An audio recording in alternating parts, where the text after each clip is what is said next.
everyone, in this video we will start learning the last part from the chapter 13, money and the banks. So our main goal for this chapter actually is really try to understand the relationship between our commercial bank and also government regulation, which here is talking about required reserve ratio and how will that implement affecting the changes in money supply. So in the last video, we spent a lot of time to looking at a single bank because the single bank is good enough to allow us to build an intuition in terms of what our commercial bank will do to associate with the money supply changes. So the money supply changes is not caused by our Federal Reserve issue that paper money. Instead, it's because the commercial bank's capability to lending the money out or making the loans, that is when we see the money supply changes. So therefore, the key takeaway from the last video, besides knowing what is the reserve, required reserve, excessive reserve, is that we need to know that the change in the money supply is due to our commercial bank are able to make loans. So in short, is a bank makes a loan creating money. In other way, if the bank cannot make a loan, they are not able to creating more money. So here, when we talk about money, means money supply. Okay, so the borrower spend the money, the seller deposit into a firm's bank account. It does not creating more money. However, the bank are able to leveraging those deposit money to making loans. That is when we are able to creating more money. However, after we learn the relationship between excessive reserve and the required reserve, we learn that if the bank has more excessive reserve, that means they are able to lending more money out. If our Fed tied up the required reserve ratio, so the required reserve will take away from the excessive reserve, so the bank will lose the strong capability of creating money. So now you can see the relationship among here about money supply changes, Federal Reserve, and our commercial bank. So the Federal Reserve have responsibility to creating the to issue the initial monies. Also, they are able to have a responsibility to set up their required reserve ratio. By doing so, it will controlling the commercial bank how much excessive reserve they have. So the more excessive reserve the bank has, the more capability they can make a loan, the more likely they are able to creating more money. Okay. So when the new borrower spend the loan, this cycle continue to repeat itself. Each time a new loan is made, the money supply increases. So there is a multiplier process going on, just like what we just already learned in our fiscal policy. So the multiplier effect, also in the class, I call that ripple effect. It is not only happening in our fiscal policy, right? We talk about government spending, we talk about tax hike or tax reduction. So that initial change always end up with bigger changes. So that kind of similar effect also happening on the money market. So basically, if we are thinking this world, we not only just have one bank, we have many. If you're just looking at Edinburgh, Erie, we have so many banks, not just about different many branches of the same bank. We are actually have many different commercial banks. So by having this, it allow us to having this ripple effect. So it's no longer just that single bank, no longer just that the university radio shop and yourself deposit money. Is many consumer, many of us are able to deposit money, and many businesses are able to borrow money from different kind of banks. So if you think about this is scalable economy here, so you are able to see that in the previous video we did that simulation for one bank, but actually can continue going on. So this are creating a ripple effect. Okay, so here we just call it multiplier effect. And so the idea we use the same term is because you will see a lot of similarity in terms of how we get in this multiplier versus how we get a multiplier for the fiscal policy. But before we move on that, to test your understanding between the money creation, creating money supply, and banks making loans, let's work on practice question here. Okay, suppose a lottery winner deposit 10 million in cash into her transaction account at the Bank of America. Assume a reserve ratio, reserve required of the 10%, and no excessive reserve in the banking system prior to this deposit. Has the money supply being changed in her by her deposit?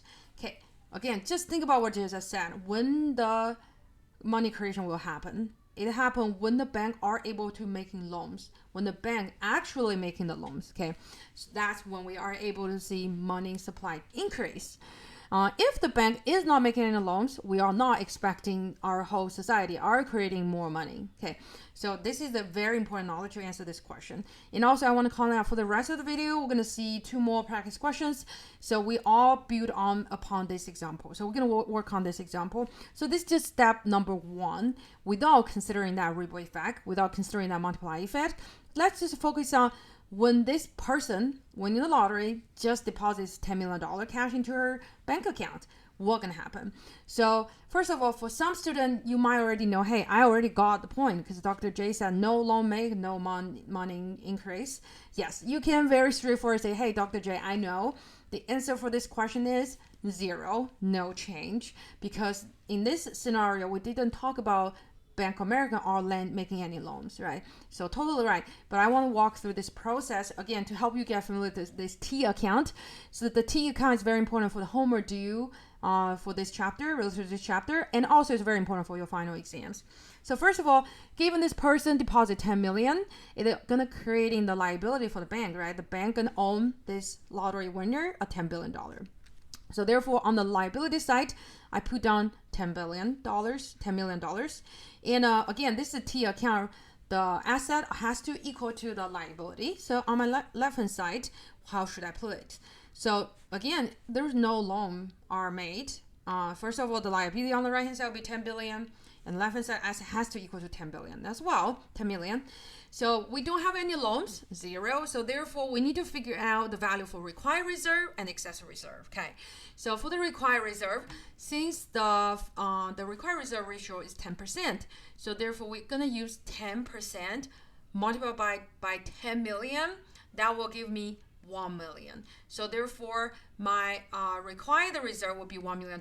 So the rest of them will be excess reserve. So after this first step, we know that since the bank is not making any loans, therefore, has the money being changed by her deposit? The answer will be no, because no loan being made. So if I want to ask you another question to follow up this question is, hey, so what is the capability for this bank to be able to make a loan? So the answer will be 9 million. So this bank are able to lending out $9 million. Okay, so the bank cannot lend totally 10 million because this $1 million required reserve is being required by the Federal Reserve. So they cannot lend any more than that. Okay, so in another way, we're going to looking at a multiplier effect, right? So basically, multiplier effect will not being affected by the required reserve ratio because this one will not change, right? Will not and cannot be touched, cannot be lended out. So the only part of money can be lent out will be excessive reserve. So that means this 9 million will go back to the economy, continued in that multiplier effect, right? So this 9 million will go back. And as you can imagine, there is a relationship between this required reserve and also our capability to creating more money. That is, so the higher of the required reserve ratio, basically if it's instead of 10%, if it becomes 90%. So that means here become 9, here becomes 1. That means the bank only can lend out $1 million, no longer $9 million. What does that mean is the bank have less capability to creating more money, right? So apparently there is a reverse relationship between the required reserve ratio and the ability to creating more money. Okay, so that helps you understand, hey, how can I structure this multiplier so that we can use it to figure out our total change of our money supply after we went through multiple banks, multiple lender, multiple depositor, right? So let's look at our multiplier effect. Okay, like I said, as we thinking about multiplier effect, we need to jump out of that one bank scenario, but thinking about multiple banks. So what happens is that one bank scenario will keep continuing.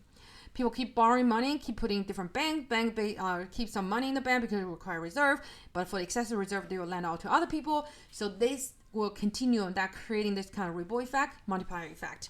So that's basically what this picture trying to tell. It's a loop, continue, non-stop loop.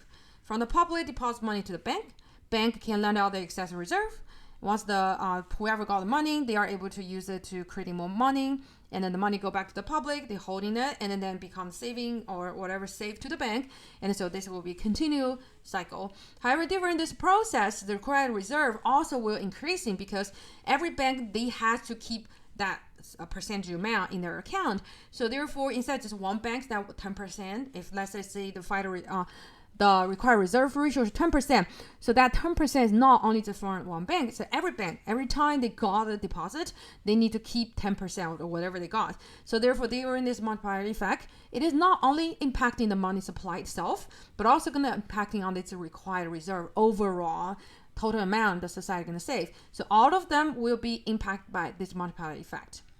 Okay, money multiplier, that is the amount of the deposit dollars that the banking system can create from $1 of excessive reserve. Okay, so how this calculated? So money multiplier, it is 1 divided by required reserve ratio. So do you remember the multiplier effect we learned from the fiscal policy, that chapter, the self adjustment actually? It was using 1 divided by MPC, marginal propensity to consume. Here we are using 1 divided by the required reserve ratio. So like I said, this is introductory macroeconomics. I'm not going depth to the math part to show you, hey, how this formula get it. But I just want to help you to understand the relationship, how you understand it, right? As we just mentioned, the required reserve ratio determine how much money the bank actually can lend it out. So the larger the required reserve ratio, the less the money the bank can lend it. So therefore, there is a kind of reverse relationship. Means the larger the required ratio, the less the multiplier will be, multiplier effect will be, because the less money going to the excess reserve, right? So therefore, as you can see, for the relationship between this multiplier and the required reserve ratio is reverse. So the larger as the reserve required ratio increase, since it's on the denominator, right? So the multiplier itself will decrease. So it's totally aligned what we think, because the required reserve ratio go up, this excessive reserve part will become smaller and smaller. So therefore, the effect of throwing the bank to develop creating more money will become less and less powerful. So remember, this multiplier look very similar to the multiplier we saw before. It's 1 divided by something. Instead of divided by marginal propensity to consume, we divided by the required reserve ratio. One of the understanding of that is because the higher the required ratio, the less capability the bank are able to create more money, because their excessive reserve will become smaller and smaller. Okay, so this is one of the formula you must remember or put on your formula sheet for your final exam. So you need to know how to calculate money multiplier. Okay, so after we know money multiplier, next we're going to move on to how can we apply this to solving some money creation questions. Okay, but let's get familiar with this equation. So let's say the required reserve ratio, like the case we just mentioned, is 10%. So what is the money multiplier? So we are just literally just apply the formula just seen, use 1 divided by the required reserve ratio. So therefore, if the required reserve ratio is 10%, my multiplier equal to 10. Okay, keep in mind this value, because we're going to work on another example that you're going to use this multiplier value. Okay. Now, after you know the multiplier effect, let's dive in further. So the potential of the money multiplier to create a loan is summarized in this equation. So basically, the potential deposit creation. So remember, this is how much money the banking system are able to create money supply. It is equal to the excessive reserve times money multiplier. Not surprising. Remember, we mentioned that the required reserve is not the part we can lending back to the community and to generating that ripple effect. We need to count on that excessive reserve. So therefore, that excessive reserve in your first round times the money multiplier, that will give you the total potential deposit will create the whole society. So it's not just about the one bank now. We're talking about the whole society. We have multiple banks, multiple depositors, multiple lenders. So if we want to understand that whole effect, we just apply this formula using the money multiplier times excessive reserve. Okay. So let's see if the required reserve ratio is 0.2, the money multiplier is will become 5, right? 1 divided by 0.2, that give me 5. So therefore, if the initial deposit is $100, so therefore your first round, that initial excessive reserve is equal to 100 times 0.2. That will give you, 100 times 0.2, that give you required reserve. It's 20. 100 minus 20 equal to 80. So therefore, your excessive reserve here is 80. So therefore, the potential loan deposit creation will equal to 80. Remember, it's my excessive reserve times multiplier equal to 5. 80 times 5 equal to 400. So therefore, the potential deposit creation equal to $400 here. Okay, so this is how we understanding the application of the multiplier. So besides that, as I mentioned in this diagram, right? So it's not just about loan creation, money creation, but also about required reserve creation. So therefore, we are introducing a few more formulas. Okay. If the bank has no excess reserve, as you can imagine, it will no longer make loans. So therefore, there are no more money creation. So each bank may lend an amount equal to its excess reserve and no more. So the entire banking system can increase the volume of the loan by the amount of excess reserve multiplied by the money multiplier. So basically, this is explaining the formula we saw here. Okay, like I said, let me add on a few more equations because that's really help you understand, hey, where we're going to have this multiplier effect. So first of all, we already seen is the, let me go back, is our potential deposit creation. That is using excess reserve multiplied by money multiplier. As I said, during this process, my required reserve also multiplier because there are so many banks can do this and so many lender and borrower are going to go through this process. So therefore, if we want to understand the total society, all the banks in the United States, what is the total reserve change? So that will equal to the initial round that required reserve times the multiplier. That will give us the total reserve change. Okay. And then if we want to understand the total deposit change, okay, the total deposit change including the initial, the Federal Reserve issued that money. So besides we already see the excessive reserve times the money multiplier, that give us the total deposit creation, right? But in order to understand total deposit change, we also need to including that initial deposit put in the bank. So that will give us called a total deposit change. So the other one is called a potential deposit creation. That's called a deposit creation. But if we're looking for total deposit change, we also need to add in on that initial deposit from the person. Okay, and then for the total lending change, and then that will equal to the excessive reserve times multiplier. So basically, that's equal. Total lending change is equal to the deposit creation. Total lending change equal to deposit creation. And then lastly, the total lending equal to money supply changes. So every time we are thinking about money supply changes, we are focusing on this total lending changes. Basically, is our deposit creation. Okay. So now I know a lot of students getting this point said, hey, Dr. J, it's very confusing now why we have so many formulas. So here, actually, it's not that too complicated because you just need to focus on the terms. I did introducing a few equivalent terms. So first of all, total lending changes equivalent to money supply changes. And also if you look at how this here changed. Okay. Total lending changes equal to the money supply changes. Okay. And then the total deposit changes is not equal to deposit creation. Okay. The deposit creation is equal to the total lending changes and the money supply changes. Okay, one more time. Total deposit changes is not equivalent to deposit creation. Deposit creation is equal to the total lending changes and the money supply changes.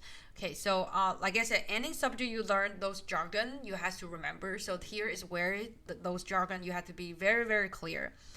So technically, we only introducing 3 unique formulas. Total reserve changes, you need to know how to do it using required reserve times money multiplier.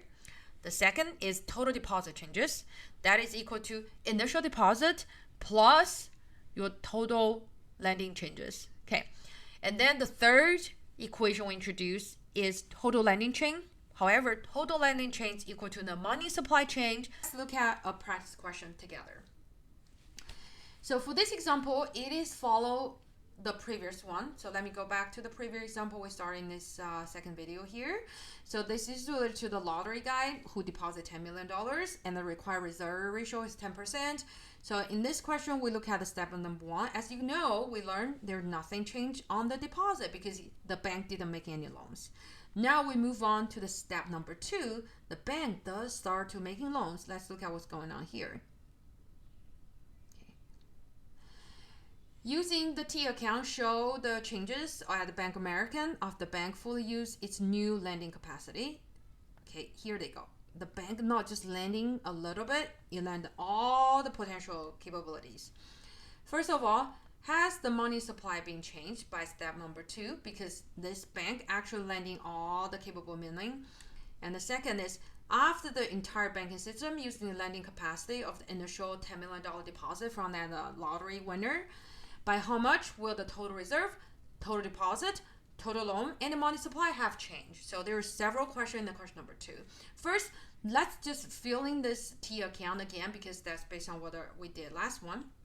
$10 million deposit by our lottery winner, and then the liability 10, and then total asset equal to 10. Now remember in the last practice, the required reserve here is 1 because the required reserve ratio is 10%. If you don't remember, you need to go to the beginning of this video.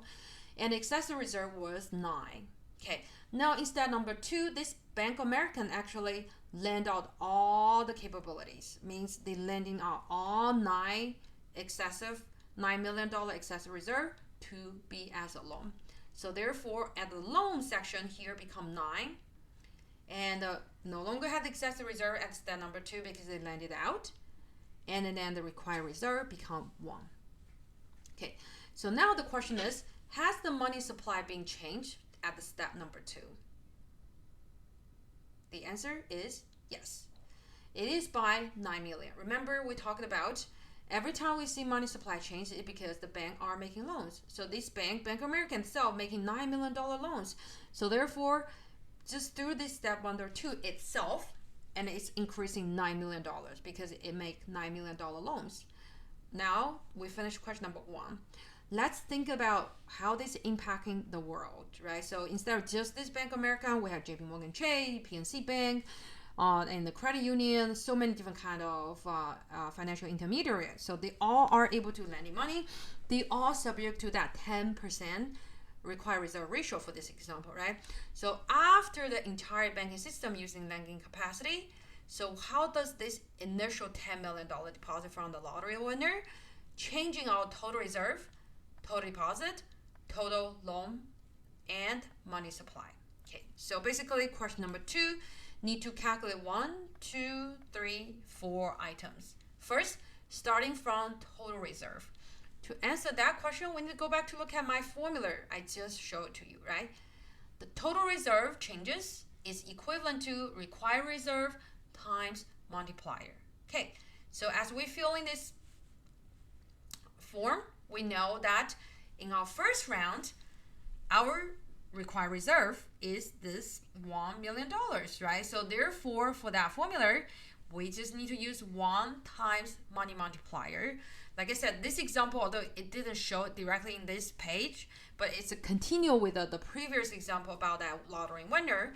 So we know the required reserve ratio is 10%, right? 10%. And actually, let me go back. We already calculated if required reserve ratio is 10%, the multiplier equal to 10. So therefore, they're very straightforward for this question, for the question on how to calculate total reserve changes. That will be this $1 million times my multiplier. We got 10 million. Okay, now let's move on to the total deposit changes. Let's go back to look at my formula one more time. So for total deposit changes, we need to use initial deposit plus the excess reserve from initial deposit times money multiplier. Okay, so we know the initial deposit, that is the $10 million. The question is, we need to figure out what is the excess reserve from the initial deposit. We already know the money multiplier is 10. So now that is where some students start getting in trouble. Okay, so my initial excess reserve is not here. No, this is not my initial. So my initial deposit changes, initial excessive reserve is from my step number 1, not 2. So therefore we need to go back. Okay, if we go back to look at the first part of this question, we already figured out the excessive reserve in the step number 1 is here, which is 9. Okay, so therefore after we know that initial reserve is 9, and making to figure out the total deposit change is much easier. We just need to use the initial reserve plus 9, that's the initial excessive reserve, times 10 multiplier. We got 100 million, right? So 90 times 10 gave me $100 million. Okay, so next is the total loan changes, as we just already seen here. Okay, so the total lending changes is equal to the total lending is also total loan changes. Okay, the loan creation, right, or deposit creation.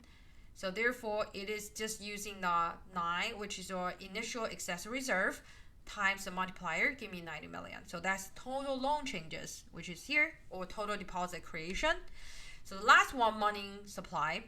Okay, money supply changes, as we already seen in this formula, is equal to the total lending changes, equal to the total loan changes, equal to the potential deposit creation. So therefore, the money supply changes will equivalent to your total loan changes. Is 9 times 10 equal to 90 million. So that is how you figure out the question number 2's answers. Total reserve changes, 10 million. Total deposit changes, 100 million. Total loan changes, 9 million. Total money supply changes is 90 million. Okay, so this is a very important question because this question shows you how you are able to use the full formula I just talked to you to answer a money creation question. Okay, feel free to reach out to me if you have any question.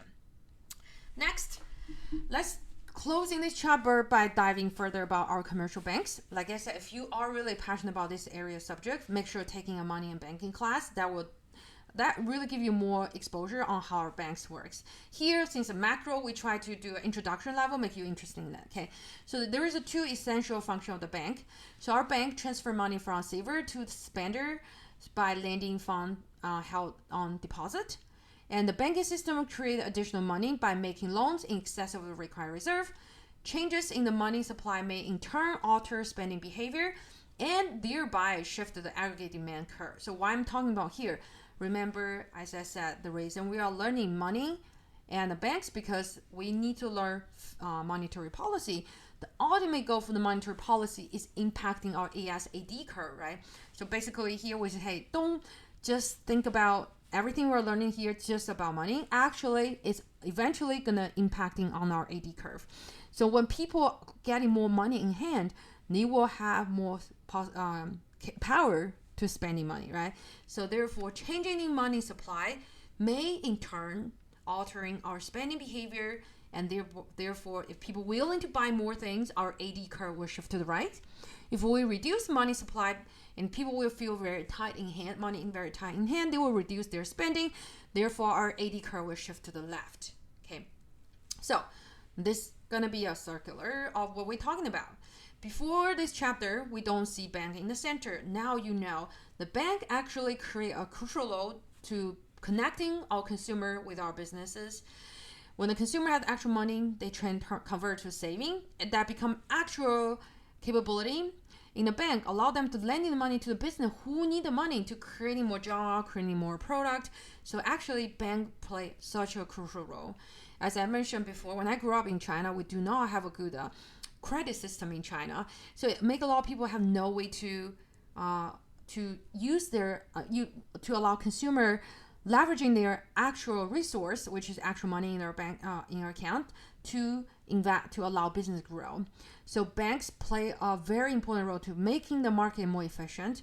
They allow people who have actual resource to allocate the resource to the business who need the resource to creating more businesses, creating more money, creating more wealth. So banks are very crucial. So this is the circular to help you understand the important role the bank are playing. Okay.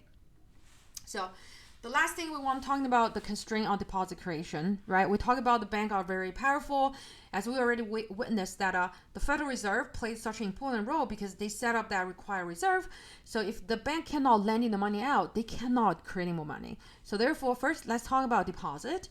That means if the people prefer to hold on to cash, the deposit creation process will be severe hindrance.